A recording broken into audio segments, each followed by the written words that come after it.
Hi, my name's Phil. I like talking about politics, and in this video I'd like to update on the latest preparations for the general election, as it's reported that Isaac Levido, who's the Tories' professional campaign strategist, will be running party headquarters from January the 1st. This is the clearest sign yet that a May general election is very much in the offing. But first, if you'd like to be notified of daily news and politics, please subscribe to the channel. So yeah, bit of an update on the election timing. After my final video yesterday, there have been more indications. The autumn budget statement was already seen as laying the groundwork for an election sooner rather than later. Jeremy Hunt has apparently said this morning that it would be silly to see his autumn statement as a pre-election giveaway. It certainly would be, because the overall rate of tax is increasing. And with energy prices increasing by 5% in the new year as well, overall costs are going to be up even higher than expected. But if the statement was not intended to be seen as a pre-election giveaway, why bring in the national insurance cut this January instead of waiting 3 more months for the start of the tax year, as would be normal? It's this simple. The government want people to see their take-home pay go up in black and white on their payslips. By bringing in the national insurance cut in January, people will see that in their February wage, whatever they use, wage slips, or if it's sent electronically, PDFs. But whatever it is, they want people to see that number go up, even if it's only a few quid. But if they left it until the new tax year, as would be normal, then they wouldn't see the impact until their May payslips. And when you consider that millions would see their take-home pay go down in May because of the effective rise in income tax wiping out that national insurance cut, then the government would only get limited benefit. Also, if the election is in May, people won't see it at all before the election.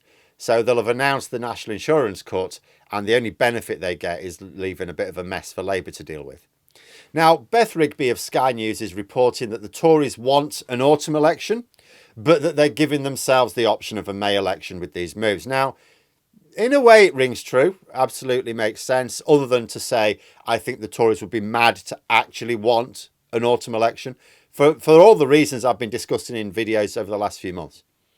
But then I think it's mad that the Tories didn't just decide to govern properly for a year. They could have gotten away with 13 years of misrule, 1 year of governing properly, raised people's living standards, actually could have given themselves a chance in the election. The Resolution Foundation has, as usual, been analysing the situation. They have showed that every government, going right back to Anthony Eden, has produced an increase in real-term incomes. This is not the case for this Parliament. It's going to be the first which produced an actual decline in real terms income. And the Tories don't get to blame global events. When Labour had to deal with the global banking crisis, income still went up. Not as much as in the previous 2 parliaments, but it still went up. And living standards are going to be squeezed again next year. We've just had the news today that energy prices are going up in January. That'll also hit their precious CPI inflation figures. Get ready for energy companies to carry on posting historically excessive profits again. All ridiculous as well. Like Sunak insists that he's securing our energy future. So why are the energy prices going up? Oh, because of problems in the Middle East, you know. What problems? Well, there's like 2 regions which don't produce oil are having a scrap. Right. What about all those North Sea oil and gas licenses then? Wasn't that supposed to stop us being subject to global issues? Yeah, that's right. So why are prices going up? Basically because we've got a government of corporate greed. That's why. But anyway, back to the Tories' election plans. Isaac Levido, who is, as I say, their professional campaign strategist, will be moving from Downing Street to Tory headquarters in the new year. This is general election campaign mode. According to Rigby of Sky, there are 2 conditions which would trigger that May election. The first is that Hunt's budget statement goes down so well with the public that the polls narrow enough to have an election where the damage is limited. They realise that if you give people time to see the impact of the budget, you'll lose those voters again. So if they had an autumn election, whatever political gains they get from this national insurance cut, they lose, right? Now, I suspect they're not going to get this massive boost in the polls. But it does explain having the national insurance cut in January. It gives them a month or two to see if it's enough to wow voters, then call the election for May the 2nd if it does. They still won't win, but it allows them enough MPs to rebuild for the following election. But the thing is, although people will see an increase in their take-home pay for that couple of months, they'll still find themselves with less money in the bank at the end of the month, or having to keep cutting back to have anything in the bank. So I don't really think enough people will feel better about this cut when it happens to, to the point where it shifts the dial much in the polls. We will see. We will see. We do know that people fall for stuff like this all the time. But when they're going to see their bank balance still going down, even if their take-home pay goes up, I'm struggling to see it. The second condition is a confidence vote. Now, I have suggested in the past that if Sunak faces a confidence vote, many of his MPs might actually prefer him to call an election than go through another leadership contest. And even if Sunak survives the confidence vote, as is likely, delaying the election then just makes him look weaker and weaker, hurting the Tories' chances when they do go to the polls. So the government are saying that they would call an election for May if Sunak is challenged. Now, just because they say it doesn't mean it's true.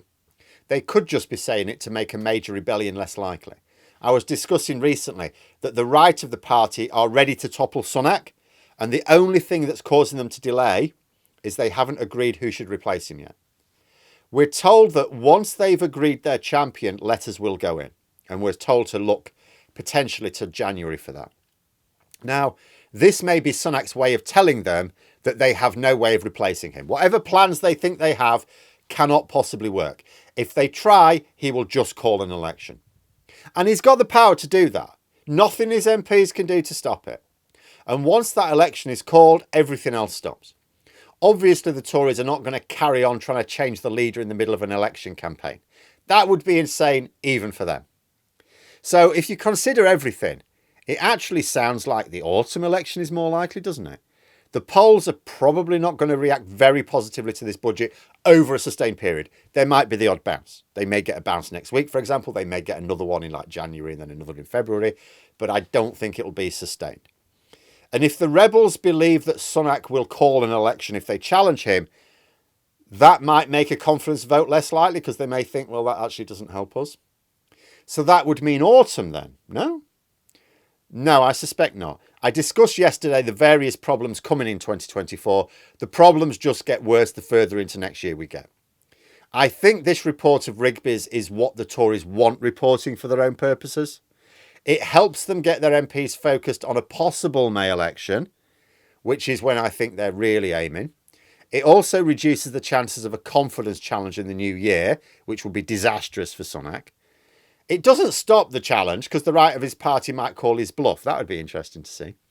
The only thing making me even accept that autumn is possible is the belief that I think Sunak wants to go as long as possible for his own financial interests. I do believe that Sunak wants the autumn election. But to coin a phrase, I can only see a narrow path to that autumn election because the bottom line is that the Tories are now provably getting themselves ready for May. They are going to be ready for a May election. Yes, they would still have the option of waiting longer, of course, but it's not in their interest to do so. And I don't see even Sunak's closest allies being happy to wait for a disastrous autumn election just so that their Prime Minister can feather his nest. Because that is the only thing I see in favour of an autumn election. It gives Rishi Sunak more time to steal more money. But there we are. Those are my thoughts. Let me know yours in the comments below. I hope you found the video interesting. If you did, please click the like button.